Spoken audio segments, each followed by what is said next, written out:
সূরা বাকারার 230, 242, 266 আয়াতে আল্লাহ বলেছেন, এটা আল্লাহর বাণী, জ্ঞানী জাতির জন্যই বিস্তারিতভাবে ব্যাখ্যা করেছি। এটা আল্লাহর বাণী, জ্ঞানী জাতির জন্যই বিস্তারিতভাবে ব্যাখ্যা করেছি। সূরা আল ইমরানের 118 এবং সূরা আরাফের 32 নম্বর আয়াতে আল্লাহ বলেছেন, জ্ঞানীদের জন্যই আমার আয়াতগুলো বিশদ ব্যাখ্যা সহ বর্ণিত হলো। সূরা আরাফের 169, সূরা ইউনূসের 16, 42 এবং 43 নম্বর আয়াতে বলেছেন, তোমরা কি মোটেই জ্ঞান খাটাবে না? তোমরা কি মোটেই জ্ঞান খাটাবে না? সূরা আনামের 97, 98 এবং 105 নম্বর আয়াতে আল্লাহ বলেছেন, জ্ঞানীদের জন্যই আমার আয়াতসমূহ পূর্ণ ব্যাখ্যা সহ বর্ণনা করেছি। জ্ঞানীদের জন্যই আমার আয়াতসমূহ পূর্ণ ব্যাখ্যা সহ বর্ণনা করেছি। সূরা আনাম 126, এই তো হচ্ছে আপনার পালনকর্তার সহজ সরল পথ, যারা উপদেশ গ্রহণ করে তাদের জন্য আয়াতসমূহ পূর্ণ ব্যাখ্যা সহ বর্ণনা করি। সূরা তওবা আয়াত 11, জ্ঞানীদের জন্যই আমার আয়াতগুলো বিশদ ব্যাখ্যা সহ বর্ণনা করেছি।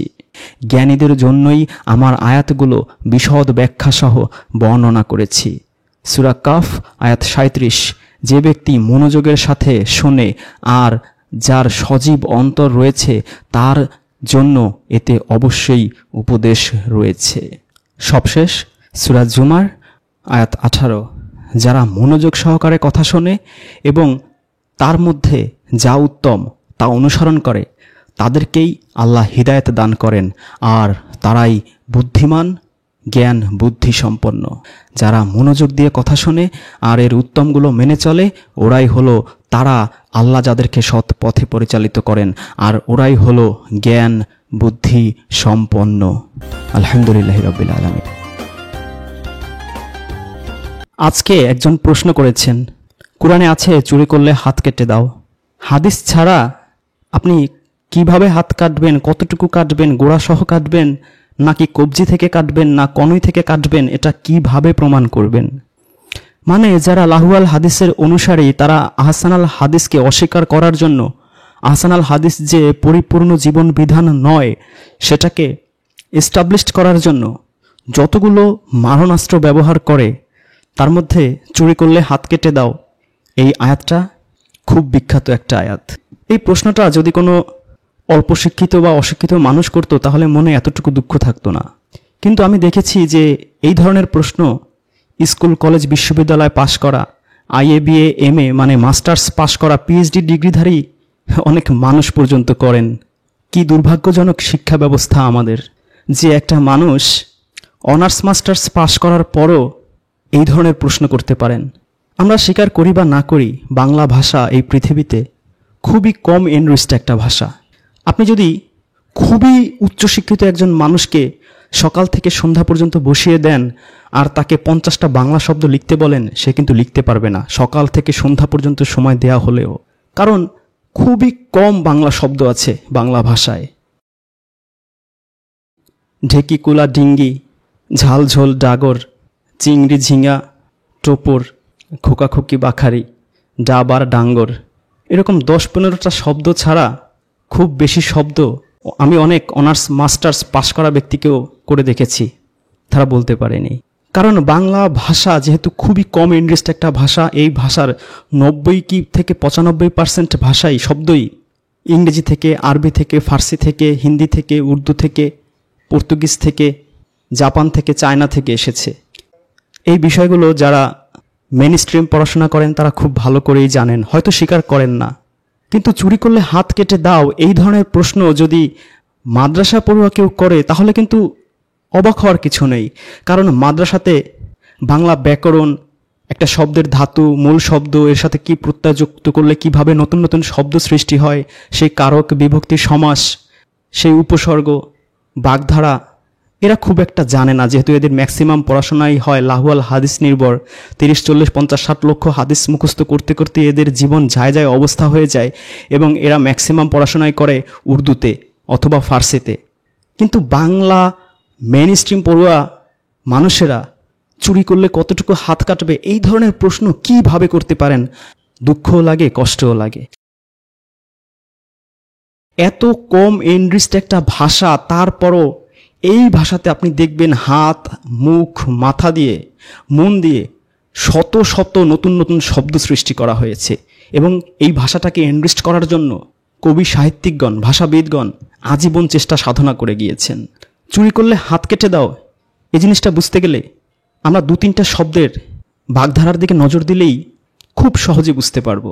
দেখুন, আমরা সবাই জানি মন মানে হার্ট, কিন্তু এই মনটাকে দিয়ে ভাষাবিদরা কত চমৎকার চমৎকার অজস্র শব্দ তৈরি করেছেন। যেহেতু বাংলা খুবই কম ইন্ডাস্ট একটা ভাষা, যেমন মন কলা খাওয়া, মন কষাকষি, মন কাড়া, মন কেমন কেমন করে, মন খারাপ হওয়া, মন খুঁতখুত করা, মন খুলে বলা, মন গড়া, মন চোরা, মন ছোট করা, মন জোগানো, মন টানা, মন দেওয়া, মন পবন, মন পোড়া, মন পাওয়া, মন ফেরানো, মন ভাঙা, মন ভার করা, মন জোগানো, মন রক্ষা করা, মন রাখা, মন স্থির করা, মনে হওয়া, মনে লাগা, মনে মনে থাকা, মনে প্রাণে, মনে পড়া, মনে ধরা, মনে আগুন, মনের কথা, মনের কালি, মনের খবর, মনের জোর, মনের ঝাল, মনের মতো, মনের মানুষ, মনের মিল, মনের স্বাদ। প্রত্যেকটা শব্দতেই দেখবেন এই মন শব্দ যুক্ত করার পরে যে নতুন আরেকটা শব্দের সাথে অ্যাডজাস্ট করা হলো, একেবারে নিউলি ইনভেন্টেড নতুন শব্দের মতো করে অর্থ প্রকাশ করা হচ্ছে।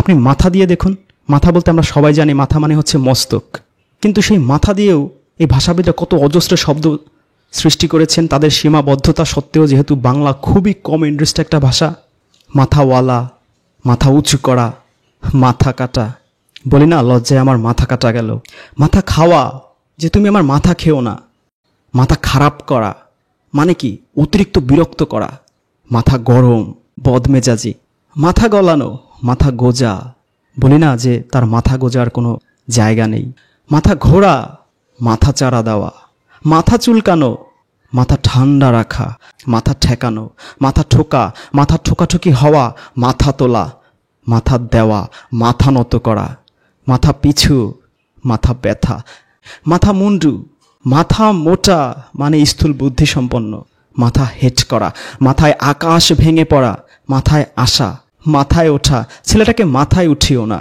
মাথায় করে নেওয়া, মাথায় করে রাখা, মাথায় কাঁঠাল ভাঙা, মাথায় খুন চেপে যাওয়া, মাথায় হাত দেওয়া, মাথার ওপর কেউ না থাকা, অভিভাবকহীন হওয়া, মাথার ঘাম পায়ে ফেলা মানে প্রচণ্ড পরিশ্রম করা, মাথা ঠিক না থাকা। এরকম অজস্র শব্দ আছে মাথা দিয়ে, তার মানে মাথা সবসময় মস্তক অর্থে ব্যবহৃত। এবার আমরা দেখি সেই বিখ্যাত আয়াত, চুরি করলে হাত কেটে দাও। হাত দিয়ে এত কম এনরিস্ট একটা বাংলা ভাষা, অন্য ভাষা বাদ দিলাম, সেই ভাষাতে কত অজস্র শব্দ সৃষ্টি করা হয়েছে। প্রথমে আসি হাত আসা, কোনো অভ্যাস রপ্ত করা, হাত ওঠানো, কোনো প্রহারে উদ্যত হওয়া অর্থেও হাত ওঠানো ব্যবহৃত। হাত এড়ানো মানে অধিকারের বাইরে চলে যাওয়া, হাত কচলানো, হাত করা মানে কাউকে বশে আনা, যে অমুককে টাকা দিয়ে হাত করে ফেলেছি। হাত কাটা মানে ক্ষমতাচ্যুত করা, স্বাধীনভাবে কাজ করার অধিকার কেড়ে নেওয়া। আবার হাত কাটা জামা, সেখানে বোঝানো হচ্ছে যে গলা থেকে কনুই পর্যন্ত হাতাযুক্ত বা সম্পূর্ণ হাতা শূন্য পোশাক। হাত কানে রাখা মানে অস্বীকার করা, আবার হাত কানে রাখা দিয়ে প্রতিবাদ করাও বোঝায়। আবার বিস্ময় প্রকাশ করাও বোঝায়, যে কেউ খুব বেশি বিস্মিত হলে, আশ্চর্য হলে হাত কানে রাখে। হাত কামড়ানো, প্রচণ্ড অনুতাপ, আফসোস, অনুশোচনা করা। হাত কেটে বসা, নিজেই প্রতিকারের উপায় নষ্ট করা। হাত খরচ, বাবা খুব একটা হাত খরচ দিচ্ছে না মানে ব্যক্তিগত যে খুচরা ব্যয়। হাত খালি মানে হচ্ছে টাকা পয়সা নেই পকেটে। হাত খোলা মানে যিনি উদার হস্তে দান সদ্গা করেন বা টাকা পয়সা ব্যয় করেন। হাত গোনানো, বলে না জ্যোতিষী দিয়ে হাতটা গুনিও। এখন ধরুন রবীন্দ্রনাথ ঠাকুরের সঞ্চিতা কাব্যগ্রন্থ কেউ একজন পড়েছে, সে খুব শিক্ষিত মানুষ না, কিন্তু একসময় খুব ধনী হয়ে গিয়েছে।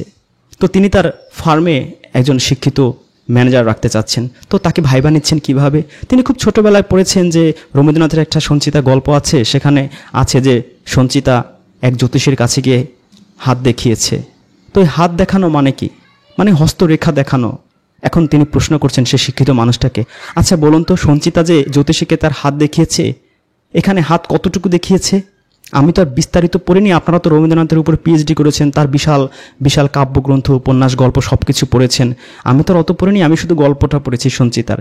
তো বলুন তো, সঞ্চিতা যে জ্যোতিষীকে হাত দেখিয়েছিল, এই হাত কতটুকু দেখিয়েছিল? সে কি কবজি পর্যন্ত দেখিয়েছিল, না কনুই পর্যন্ত দেখিয়েছিল, নাকি একেবারে বাহু থেকে পুরো হাত দেখিয়েছিল? বলুন তো, সেই চাকরি প্রত্যাশী শিক্ষিত ছেলেটার কি অবস্থা হবে? যে আরে এ কোন বোকা লোক, হাত দেখানো মানে তো হাতের রেখা দেখানো।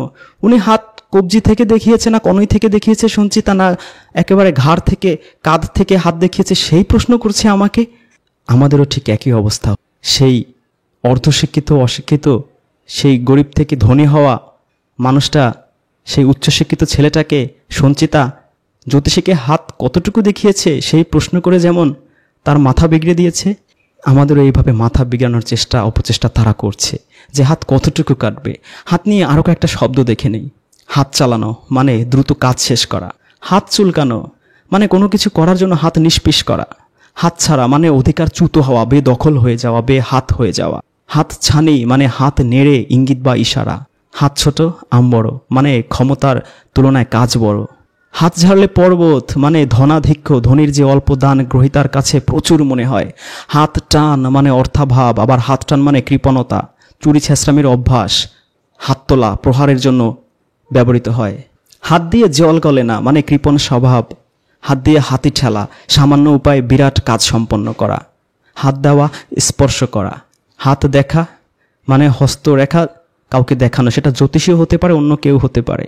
আবার ডাক্তাররা যখন হাত দেখে সেই হাত দেখা বলতে বোঝানো হয় নারীর গতি পরীক্ষা করা।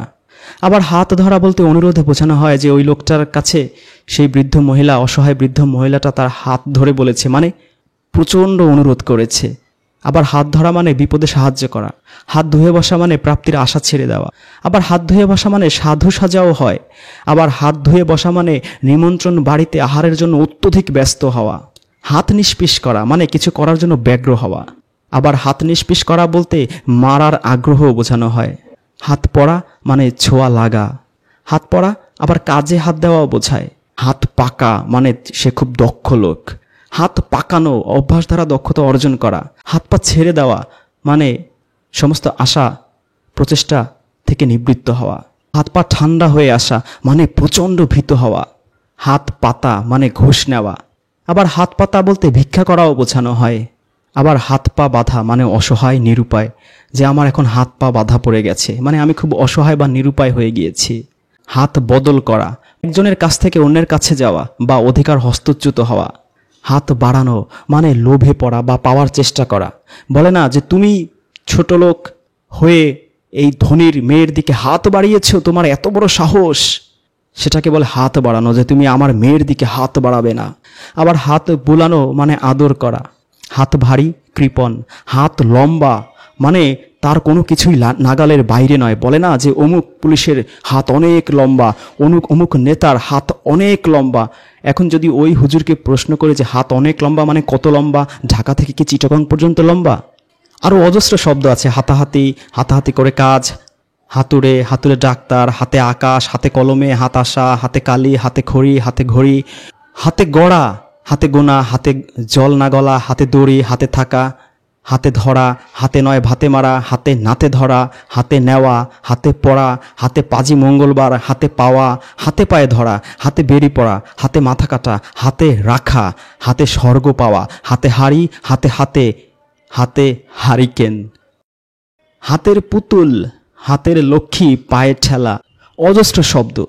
তাহলে আমরা বুঝলাম যে এত কম ইন্টারেস্ট শব্দ বাংলা ভাষা, তারপর ওই হাত দিয়ে পৃথিবীর one of the top most আরবি ভাষা, সেখানে হাতের শুধু একটা মাত্র অর্থ থাকবে, যে শুধু এই বাহু থেকে বা কনুই থেকে এই যে আঙুলের মাথা পর্যন্ত এতটুকুই হাত বোঝানো হবে। এটা যে চিন্তা করতে যায়, বুঝতে হবে সে এই চিন্তা যার মাথায় আসে তার মতো নির্বোধ, তার মতো অশিক্ষিত, তার মতো মূর্খ এই পৃথিবীর বুকে দ্বিতীয়টা নেই।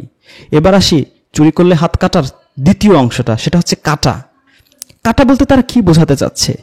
ইউসুফ সূরার মধ্যেই আছে, ইউসুফকে দেখে নারীরা হাত কেটে ফেললো, মানে হাতের কি কনুই সহ কেটে ফেললো? কনুই থেকে নাকি গোড়া থেকে না কবজি থেকে? আপনার বাসায় যদি আপনার স্ত্রী বা আপনার মা বা আপনার বোন রান্না করতে গিয়ে যদি হাত কেটে ফেলে, আপনি কি বুঝবেন? রান্না করতে গিয়ে, তরকারি করতে গিয়ে বা মাছ করতে গিয়ে হাত কেটে ফেলেছে মানে কি? আপনি কি ধরে নেবেন সে হাতের গোড়া থেকে মানে কনুই থেকে কেটে ফেলেছে বা বাহু থেকে কেটে ফেলেছে নাকি কবজি থেকে কেটে ফেলেছে, কি বুঝবেন আপনি? কমন সেন্স কি বলে? যদি বলে যে জানো তোমার ছেলেটা সকালবেলা খেলতে গিয়ে হাত কেটে ফেলছে, কোথায় ছুরি না ব্লেড পেয়েছিল, হাত কেটে ফেলছে, আপনি কি বুঝবেন? আপনি কি মনে করবেন যে আপনার ছেলে হাত কেটে ফেলেছে মানে কনুই থেকে কেটে ফেলেছে না কবজি থেকে কেটে ফেলেছে? এই ধরনের চিন্তা মানুষের মাথায় কিভাবে আসে যে আল্লাহ কোরআনে চোরের হাত কেটে দাও বলতে একেবারে সে কনুই থেকে বা কবজি থেকে গোড়া থেকে হাত কেটে ফেলা বুঝিয়েছেন? এতটা অশিক্ষিত, এতটা মূর্খ মানুষ কি করে হয় আমার মাথায় আসে না। মানে যদি সেই মানুষটা অন্তত উচ্চশিক্ষিত মানুষ হয়, তার প্রশ্ন কিভাবে আসে? আরবি গ্রামার মারপ্যাচ এত কিছুর মধ্যে যাওয়াই লাগে না, শুধু আমাদের যে কমেন্টিস্ট স্বল্প শিক্ষিত আমরা একটা বাঙালি, সেই বাংলা ভাষা দিয়েই তো এর উত্তর বের করা যায়। এত দূরও তো যাওয়া লাগে না, এত ভাষাবিদ, এত ডিকশনারি, এত কিছু লাগে, কমন সেন্স আর শুধু বাংলা ভাষা দিয়েই তো এর অর্থটা করে ফেলা যায়। যে হাত দেখানো, জ্যোতিষীকে হাত দেখানো মানে কি? হাতের কি কনুই থেকে দেখানো না কবজি থেকে দেখানো না গোড়া থেকে দেখানো? হাত কাটায় শুধু বাংলাতেই 3টা অর্থ আছে। একটা হচ্ছে হাত কাটা মানে হচ্ছে ক্ষমতাচ্যুত করা, স্বাধীনভাবে কাজ করার অধিকার কেড়ে নেওয়া। দ্বিতীয় অর্থ আছে ছিন্ন হস্ত। আর একটা 3 নম্বর অর্থ আছে যে হাত কাটা জামা, ওই যে বলে না হাতা কাটা জামা, মানে যে জামায় গলা থেকে কনুই পর্যন্ত হাতাযুক্ত বা সম্পূর্ণ হাতা শূন্য পরিধেয়। তাহলে এই যে প্রথম অর্থটাই হচ্ছে যে হাত কাটা মানে ক্ষমতাচ্যুত করা, স্বাধীনভাবে কাজ করার অধিকার কেড়ে নেয়া। বাংলাতেই আছে। বাংলায় এমন কম একটা এনরিচড ভাষা যেখানে বাংলাদেশের টপ মোস্ট শিক্ষিত ব্যক্তিকে যদি সকাল থেকে সন্ধ্যা পর্যন্ত সময় দেয়া হয় যে আপনি মাত্র 50টা খাঁটি বাংলা শব্দ লিখবেন, সে লিখতে পারবে না। আমি চ্যালেঞ্জ এবং গ্যারান্টি, সে লিখতে পারবে না, কখনোই পারবে না, কোনো ধরনের কারো সহযোগিতা ছাড়া। হঠাৎ যদি আপনি তাকে দেন 50টা তো ভালো, 20টা লিখতে পারে কিনা তাই নিয়ে আমার সন্দেহ আছে। সেই এত কম এনরিচড একটা ভাষা যেখানে 40-50টা মৌলিক শব্দই নাই, সেই ভাষাতে পর্যন্ত এই হাত কাটার 3টা অর্থ আছে। প্রথম অর্থটাই হচ্ছে যে ক্ষমতাচ্যুত করা বা স্বাধীনভাবে কাজ করার অধিকার কেড়ে নেয়া। তাহলে এই হাত কাটা বলতে আল্লাহ কি বুঝিয়েছেন? একটা চোর যদি চুরি করে তাহলে স্বাধীনভাবে যে তার সে কাজ করতে পারে সেই অধিকার তাকে কেড়ে নিতে হবে। স্বাধীনভাবে সে হয়তো শ্রমিকের কাজ করছিল বা অন্য কোনো ব্যবসা বাণিজ্য করতে পারছিল, যদি সে ধরা পড়ে এরকম চুরি, স্বাধীনভাবে শেয়ার করতে পারবে না। মানে সামাজিকভাবে তাকে একটা মার্কিং করা যে তুমি একটা চোর। স্বাধীনভাবে তুমি আগে যেভাবে কাজ করতে, যেহেতু তোমাদের প্রতি আমাদের আস্থা, কনফিডেন্স, বিশ্বাস হারিয়ে গেছে, স্বাধীনভাবে তুমি আর ওইভাবে কাজ করতে পারবে না। তোমাকে বিশ্বাস করবে কে? তোমাকে একটা দোকানে কর্মচারী হিসেবে দেওয়া হলো, তুমি সেখানে চুরি করা শুরু করলা। তোমাকে একটা জায়গা জমি বা কোনো ফসলের বাগানে দেওয়া হলো, তুমি সেখানেও চুরি করা শুরু করলা। তাহলে এই যে তার স্বাধীনভাবে কাজ করার ইচ্ছা, স্বাধীনভাবে কাজ করার যে স্বাধীনতা ছিল, সেইটা কি কেটে ফেলা বা সেইটা থেকে তাকে বঞ্চিত করা। এই অর্থ দেয়া হয়েছে বাংলা ভাষার যে শব্দ সম্ভার, যে ভাষাবিদ তারা যে বানিয়েছে, হাত কাটার প্রথম অর্থটাই তারা সেটাই করেছে। তারপরও যদি আপনি মনে করেন যে না, হাত কাটা বলতে আল্লাহ একেবারে কবজি থেকে বা কনুই থেকেই কাটা বুঝিয়েছেন, তাহলে আপনার কাছে দ্বিতীয় প্রশ্ন যে আপনার ঘরের আপনার সন্তান, ছোট বাচ্চারা বা আপনার স্ত্রী যদি রান্না করতে গিয়ে হাত কেটে ফেলে, আপনি কি ধরে নেবেন? সে হাতের রান্না করতে গিয়ে হাতের গোড়া সহ নিজে ধরে একেবারে সে চাকু বা ছুরি বা বটি দিয়ে বা দা দিয়ে বা কুড়াল দিয়ে হাতের একেবারে বাহু থেকে, ঘাড় থেকে কেটে ফেলেছে, এটা বুঝে নেবেন আপনি? কনুই থেকে কেটে ফেলেছে বা কবজি থেকে পুরোটা কেটে ফেলেছে, এটা বুঝে নেবেন আপনি? তাহলে বলতে হবে যে আপনার মতো মূর্খ, অজ্ঞ, অশিক্ষিত, বোকা, নির্বোধ লোকের কুরআন পড়ার কোনো অধিকারই নেই। কারণ আল্লাহ নিজেই পবিত্র কুরআনেই বলে দিয়েছেন এই কুরআন হচ্ছে জ্ঞানীদের জন্য, এই কুরআন হেদায়েত হচ্ছে জ্ঞানীদের জন্য।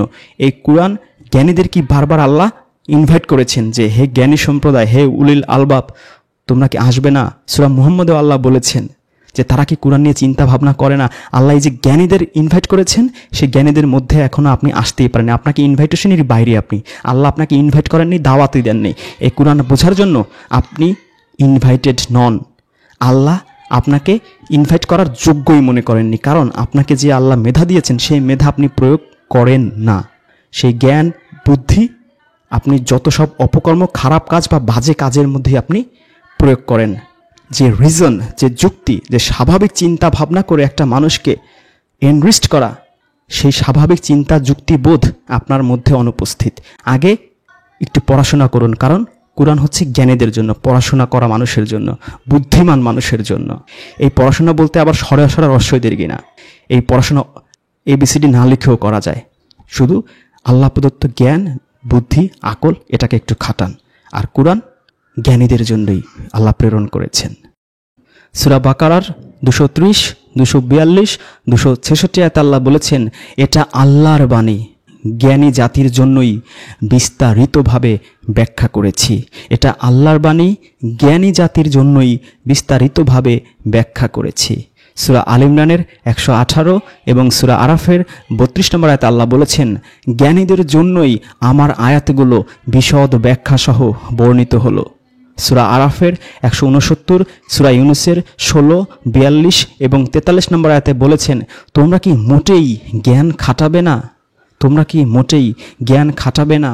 সূরা আনামের 97, 98 এবং 105 নম্বর আয়াতে আল্লাহ বলেছেন, জ্ঞানীদের জন্যই আমার আয়াতসমূহ পূর্ণ ব্যাখ্যাসহ বর্ণনা করেছি। জ্ঞানীদের জন্যই আমার আয়াতসমূহ পূর্ণ ব্যাখ্যাসহ বর্ণনা করেছি। সূরা আনাম 126, এই তো হচ্ছে আপনার পালনকর্তার সহজ সরল পথ, যারা উপদেশ গ্রহণ করে তাদের জন্য আয়াতসমূহ পূর্ণ ব্যাখ্যাসহ বর্ণনা করি। সূরা তওবা আয়াত 11, জ্ঞানীদের জন্যই আমার আয়াতগুলো বিশদ ব্যাখ্যাসহ বর্ণনা করেছি। জ্ঞানীদের জন্যই আমার আয়াতগুলো বিশদ ব্যাখ্যাসহ বর্ণনা করেছি। সূরা কাফ আয়াত 37, যে ব্যক্তি মনোযোগের সাথে শোনে আর যার সজীব অন্তর রয়েছে তার জন্য এতে অবশ্যই উপদেশ রয়েছে। সবশেষ সূরা জুমার আয়াত 18, যারা মনোযোগ সহকারে কথা শোনে এবং তার মধ্যে যা উত্তম তা অনুসরণ করে তাদেরকেই আল্লাহ হিদায়াত দান করেন, আর তারাই বুদ্ধিমান, জ্ঞান বুদ্ধি সম্পন্ন। যারা মনোযোগ দিয়ে কথা শোনে আর এর উত্তমগুলো মেনে চলে, ওরাই হলো তারা আল্লাহ যাদেরকে সৎ পথে পরিচালিত করেন, আর ওরাই হলো জ্ঞান বুদ্ধি সম্পন্ন। আলহামদুলিল্লাহি রাব্বিল আলামিন।